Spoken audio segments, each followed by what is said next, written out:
You're looking for a gaming laptop that won't feel like a temporary solution, something that slips into your daily routine without demanding constant tinkering, and that actually earns the money you're putting into it.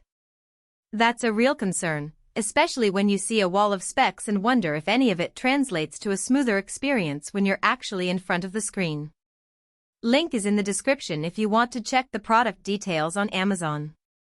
When I started digging into the msi Katana 15.6 inch, the first thing that stood out wasn't the headline-grabbing RTX 4070 badge, but the way the whole package feels when you try to use it for more than just a weekend gaming session. A lot of buyers I've spoken to end up with a machine that can hit 1440p at max settings for a few titles, then start throttling under the weight of a long editing session or a marathon stream. The Katana tries to solve that by stacking a high-end AMD Ryzen 9 8945HS with a massive 64GB of DDR5 RAM and a 4TB PCIe NVMe SSD.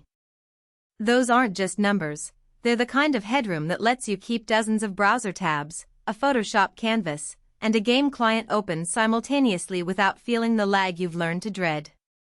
If you're the type who plays fast-paced shooters at 165Hz, the Katana's 15.6-inch WQHD panel is a genuine advantage.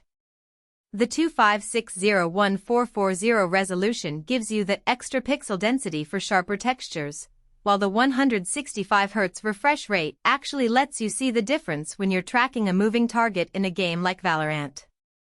In real life, that translates into smoother cursor movement and less motion blur during those clutch moments.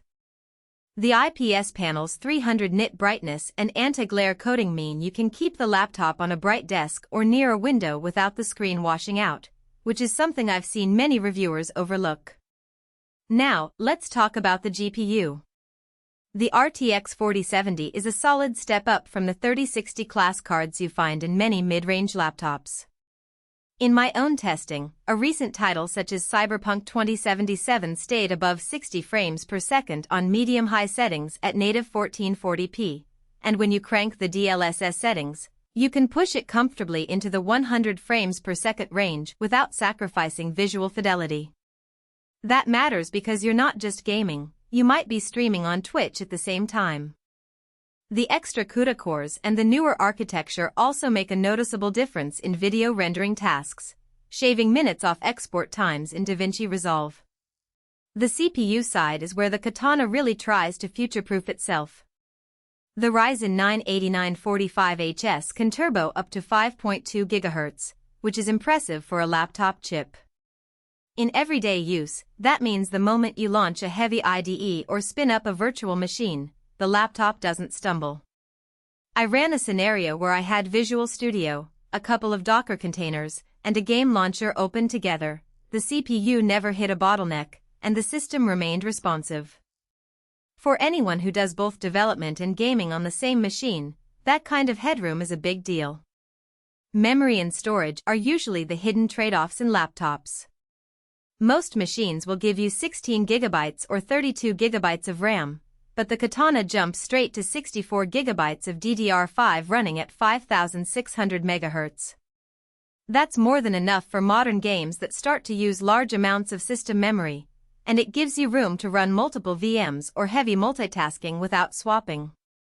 The 4TB SSD is another generous choice. Most competitors settle for 1 TB or less, forcing you to juggle external drives.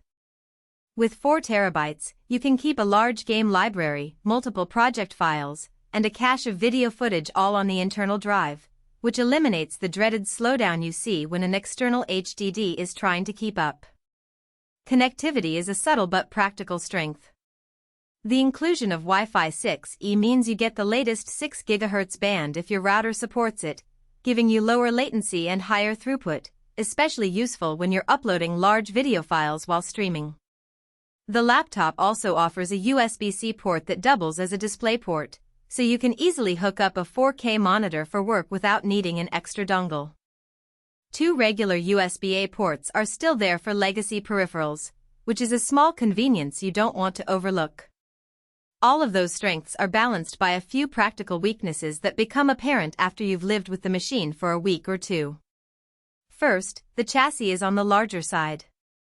At 15.6 inches, the Katana is wider and deeper than many 14-inch gaming ultrabooks, and it tips the scales at around 5.2 pounds. It's still portable enough to carry to a coffee shop, but you'll feel the difference if you try to slip it into a standard backpack. Second, battery life is realistic for a high-performance laptop. It can manage about 3 to 4 hours of mixed use before you need to hunt down a power outlet. That's fine if you primarily game or work near a desk, but not ideal for long flights. Third, the high refresh.